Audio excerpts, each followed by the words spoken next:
Democrats and Republicans are both pledging victories in the battleground state of Ohio. The control of 2 congressional seats is taking on a greater significance as Democrats are attempting to push through President Biden's economic agenda with very, very tight margins in the House. Two-term Democratic State Representative Allison Russo is facing off against Republican coal lobbyist Mike Carey in Ohio's 15th congressional district. Republican Steve Stivers vacated that seat in May when he left to lead Ohio's Chamber of Commerce. In Ohio's 11th congressional district, Democratic Cuyahoga County Council member Shontel Brown is running against Republican business owner Laverne Gore.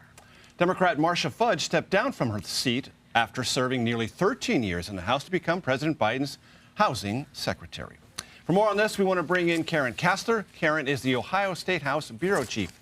Karen, Ohio's 15th congressional district, historically Republican stronghold, and the 11th congressional district typically goes Democratic.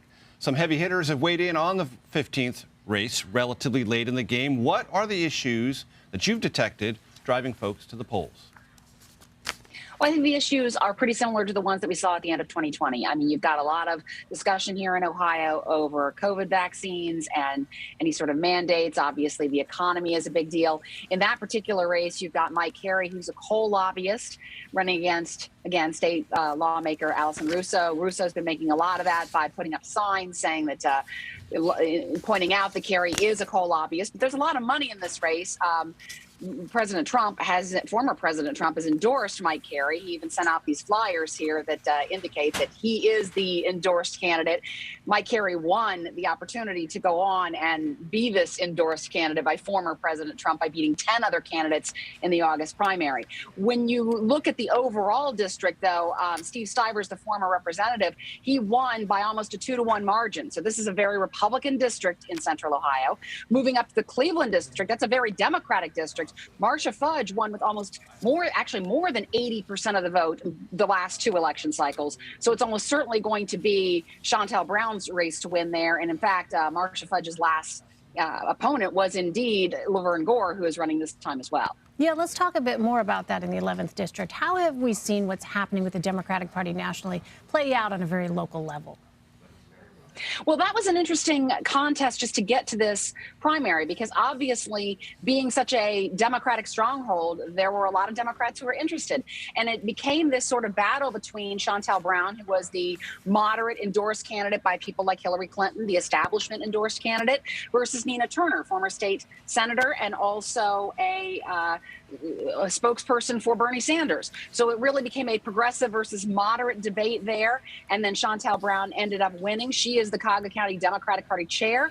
And then she goes up against Laverne Gore. But it's almost certainly her race to win, Shontel Brown's race to win, again, because Marcia Fudge has won that district twice, the last 2 cycles, with more than 80% of the vote. So it's almost certainly, though, that there is a lot of money that was in that race, at least to get the Democrat nominated. That's certainly a race that it's a Democratic expected to win. Karen, keeping our focus on money, it is sometimes the case that off-year elections, especially House elections, draw outside financial support because the insiders pay close attention to it and they write checks or ask people on behalf of them and their party or their interest group to write checks. Has that been true in these races?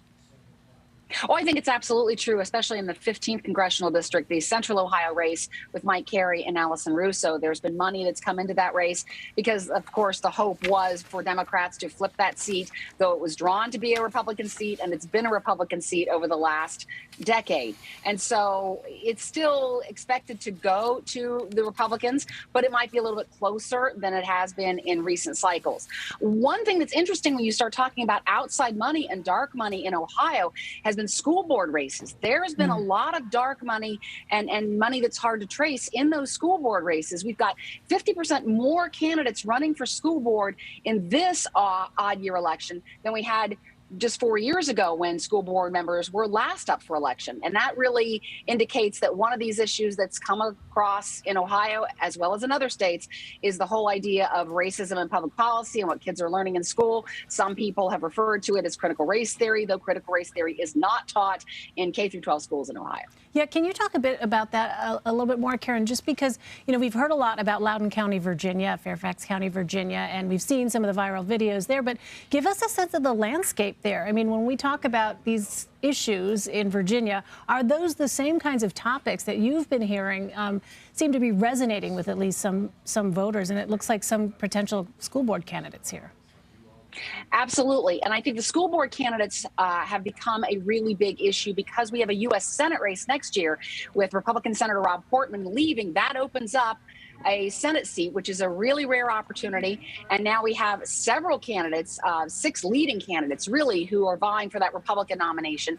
And most of them have been talking about this issue of what they call critical race theory.